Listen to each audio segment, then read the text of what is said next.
I learned that Native people have many prophecies about this time. I begin to hear these over and over. And so I kind of more or less memorized a lot of them. And what I'd like to do now is share with you some of those. You know, every day now on the TV, I hear what the elders talked about back then. Even just last night, there's a sign that's to come before the third shaking of the earth, which I'm going to get to. I'll explain what all these mean. Last night on the news, they were talking about it. We'll come up to that. They say at the beginning of each cycle of time, the Great Spirit comes down through a messenger. He makes a strong appearance upon the earth. And we are coming to an end of a cycle now. It's not the first cycle. There was a cycle of spirit. There was a cycle of the mineral, the rock. There was a cycle of the plant. And now we're in the cycle of the animal, coming to the end of that and beginning the cycle of the human being. When we get into the cycle of the human being, the highest and greatest powers that we have will be released to us and be released from that light or soul that we carry to the mind. But right now we're coming to the end of the animal cycle when we have investigated ourselves and learned what it is to be like an animal on this earth. And at the beginning of this cycle of time, long ago, the Great Spirit came down and he made an appearance. He gathered the peoples of the earth together, they say, on an island that is now beneath the water. And he said to the human beings, he said, I'm going to send you to 4 directions, and over time I'm going to change you to 4 colors. But I'm going to give you some teachings, and you will call these the original teachings. And when you come back together with each other, you will share these so that you can live and have peace on earth, and a great civilization will come about. And he said, during this cycle of time, I'm going to give each of you 2 stone tablets. And he said, when I give you those stone tablets, don't cast them upon the ground.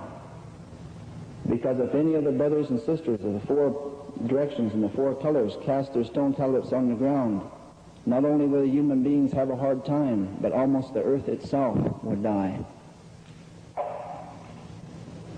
And so he gave us each a responsibility, and we call that the guardianship. And to the Indian people, the red people, he gave the guardianship of the earth. And we were to learn during this cycle of time the teachings of the earth and the plants that grow from the earth and the foods that you can eat and the herbs that are healing. So that when we came back together with the other brothers and sisters, we could share this knowledge with them, because something good was to happen on the earth. And to the south, he gave the yellow race of people the guardianship of the wind, and they were to learn about the sky and breathing and how to take that within ourselves for spiritual advancement. And they were to share that with us in this time. And to the west, where there's blackness of night, he gave the black race of people the guardianship of the water, and they were to learn the teachings of the water, which is the chief of the elements. It is the most humble and also the most powerful. When I went to the University of Washington and learned that it was a black man that invented blood plasma, it didn't surprise me, because blood is water. And the elders already told me that black people would bring the teachings of water to humanity. And to the north, where there's white snow on this continent, he gave the white race of people the guardianship of the fire. And if you look at the center of many of the things they do, you will find the fire. In this light bulb, they say that is a white man's fire. If you look at the center of a car, you will find a spark. If you look at the center of the airplane, the train, you will find the fire. And the fire moves, also consumes. This is why it was the white brothers and sisters that began to move upon the face of the earth and reunite us as a human family, because they had the guardianship of the fire. This was their responsibility. And so a long time passed, and the Great Spirit gave each of the 4 races 2 stone tablets. Ours are kept at the Hopi Reservation in Arizona, at Four Corners area on 3rd Mesa. I've talked to people from the black race of people. Their stone tablets are at the foot of Mount Kenya. They are kept by the Kikuyu tribe. I once had the honor of presenting a sacred pipe of the Kikuyu tribe carved from the red pipestone of Mount Kenya.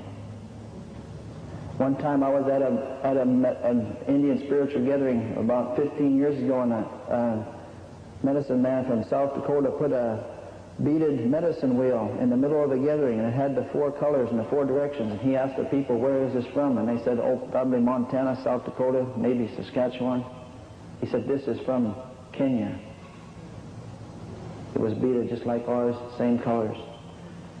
The stone tablets of the yellow race of people are kept by the Tibetans in Tibet.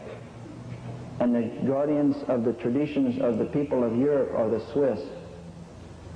In Switzerland, they still have the mask day when each family brings out its mask. They still know the colors of their families. They still know their symbols, some of them. I went to school with some people at the University of Washington from Switzerland, and they shared this with me. Each of these four keepers happen to be people that live in the mountains. If you went straight through the Hopi reservation to the other side of the world, you would come out in Tibet. The Tibetan word for sun is the Hopi word for moon, and the Hopi word for moon is the Tibetan word for sun, because they're on the opposite sides of the world. There was some people from the yellow race of people. In 1976, because the United States was celebrating 200 years of freedom, they're having this bicentennial. Some of the native people thought this was significant, and they carried a sacred pipe bundle from the west coast to the east coast of this land. And I particularly I was thinking last night as we were having a circle out here about this. They said that the roads of this land would either go north-south or they would go east-west. If they went north-south, we would come together as brothers and sisters. But if they went east-west, there would be destruction, and almost the earth itself would have a hard time. So you all know the roads went east-west. They said things then would be lost from the east to the west and the north to the south, but they would come back from the west to the east and come back from the north to the south. They would be lost from the south to the north. So 9 years ago, in 1976, from the west to the east coast of this land, from San Francisco to Washington, D.C., people carried a sacred pipe bundle by hand on foot across this land. My aunt had dreamt 15 years earlier, and that dream was in a book, that people would throw rocks and bottles at that pipe bundle as they carried it across the land. People that didn't like them. Sure enough, that came about. People threw, but as my aunt seen it in her dream, that it only come so far, then they dropped, and nothing touched it. When they got up to the top of the Rockies, they hit a hard storm, and there was an elder man. He had long white hair. He says, I will carry it now. And they had a van, and then they had people walking by the van carrying that bundle, and the old man got out of the van. He carried it clear through that storm. He was so cold when he got back in the van that somebody touched his hair and it fell. His hair was frozen. You have to be really cold for your hair to freeze, but that old man carried it through that storm, because they said if we carried this bundle across the earth, the powers would begin to come back. It was carried from west to east. They said a spiritual fire would be lit in the north, and it would come down the northwest coast of this land, and when it gets to Puget Sound, it will go inland. I think this 9 years later is the gathering in the north myself. That's why I came here. This is it. We have the capacity to start the spiritual fire now here. The old people long ago seen it and foretold it, and I'm going to come to that. So we went through the cycle of time. Each of the four races went to their directions, and they learned their teachings. It was in Newsweek magazine not too long ago that 8 out of 10 foods that people eat on the earth were developed here in the Western Hemisphere, because that was our guardianship, to learn the teachings of the earth and the things that grow from the earth. And we were given a sacred handshake to show when we came back together as brothers and sisters that we remembered the teachings. And it was indicated on the stone tablets that the Hopis have, that the first brothers and sisters that would come back to them would come as turtles across the land. They would be human beings, but they would come as turtles. So when the time came close, the Hopis built a special village to welcome the turtles that would come across the land, and they got up in the morning and looked out at sunrise, and they looked out across the desert and they saw the Spanish conquistadors coming covered in armor like turtles across the land. So this was then.